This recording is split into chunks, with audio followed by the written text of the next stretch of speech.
우리 1, 2부를 다 통합해서 이렇게 하는 자리가 오랜만인 것 같아요. 꽉 차 보입니다. 오늘 그 어느 때보다 하나님의 은혜가 함께 하시기를, 그 영광이 함께 하시기를 축복합니다. 아멘.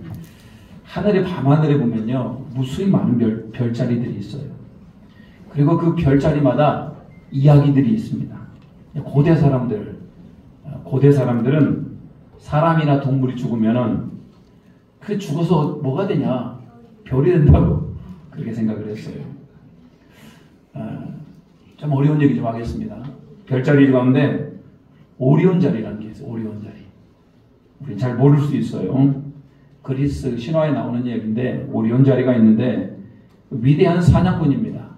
근데 이 사냥꾼이 사람이 참 오만해요. 그러니까 전갈이 와서 막 물어서 죽입니다. 그래서 그 고대 사냥꾼이 하늘로 올라가서 된 게 오리온 자리고, 또 전갈도 죽어서 된 게 전갈 자리예요. 이 두 개는 원수입니다. 오리온 자리가 이쪽에 뜨면 전갈 자리는요, 저는 저 반대편에 있어요. 이런 얘기들이 바로 별자리 얘기예요.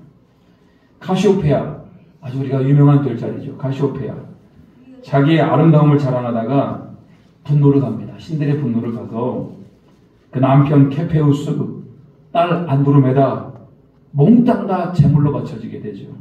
이때 영웅 페르세우스가 나타나서 이들을 구원해줘요. 그래서 그들이 다 별자리가 됩니다.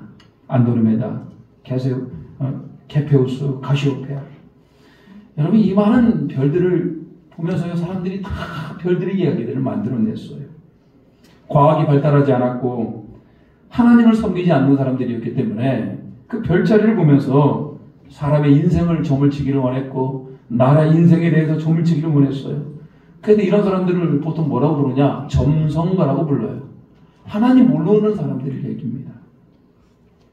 그런데 그런 점성과는 달리 저 멀리 동방에서 별을 연구하던 사람들이 있었어요. 성경은 그들을 동방박사로 불러요. 동방의 박사들이었다.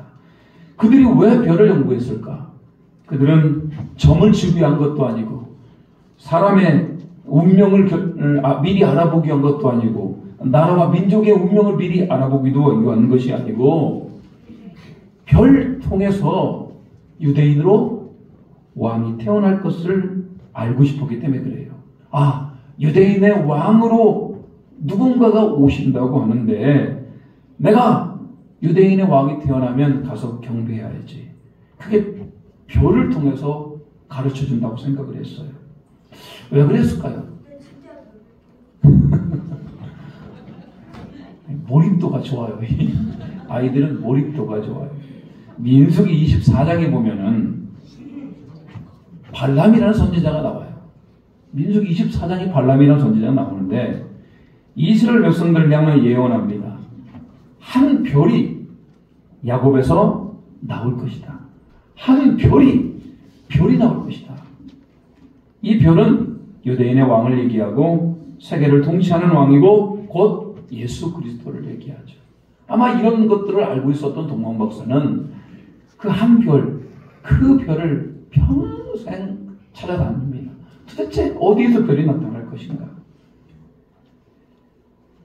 정확하게 그 별을 연구하여서 오늘 유대인으로 왕으로 오실 그 하나님의 약속이 이루어질 그 왕을 기다리던 사람들이 동방의 박사들이었다, 이런 얘기예요. 굉장히 동방에 있는 박사들은요, 믿음이 좋았던 것 같아요.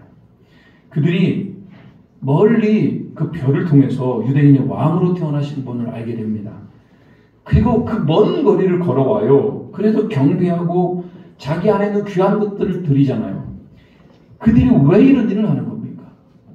뭐 그렇다고 해서 자기 이름을 알아주는 것도 아니고요. 그렇게 찾아온 이유는 그 아기 예수께 경배하고 찬양하고 송축하기 위해서 그랬던 겁니다.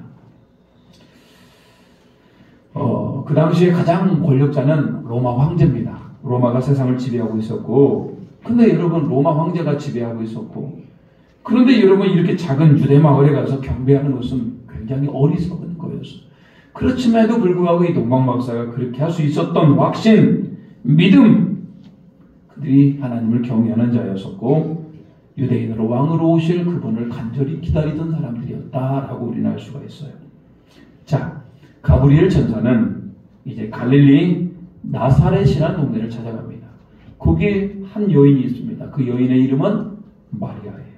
마리아에게 찾아가서 충격적인 얘기합니다. 마리아여, 너 성령으로 잉태가 될 것이다. 남자 쪽에서 잉태가 되는 것이 아니고 성령으로 잉태가 될 것이다. 그리고 다윗의 왕위를 가지게 될 것이고 하나님의 아들이라 일컬음을 받게 될 것이다. 사실 여러분 이게 말이 안 됩니다. 어떻게 성령으로 잉태가 돼요? 어떻게 성령으로 아이가 가져져요?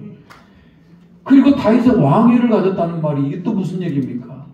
지금 헤롯 왕이 통치하고 있는데 왕이 태어나면 어떻게 합니까? 하나님의 아들이라뇨. 이거 말이 안 되는 거예요. 그럼에도 불구하고 마리아는 참 믿음이 좋아요. 그 천사의 말을 듣고 믿음으로 반응을 합니다.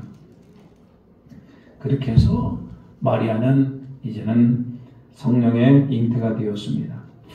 그 예수님이 탄생하기도 전에 먼저 예수님의 탄생에 대해서 알았던 사람들이 별을 연구했던 동방 박사입니다. 하나님께서 그 동방 박사들에게 별을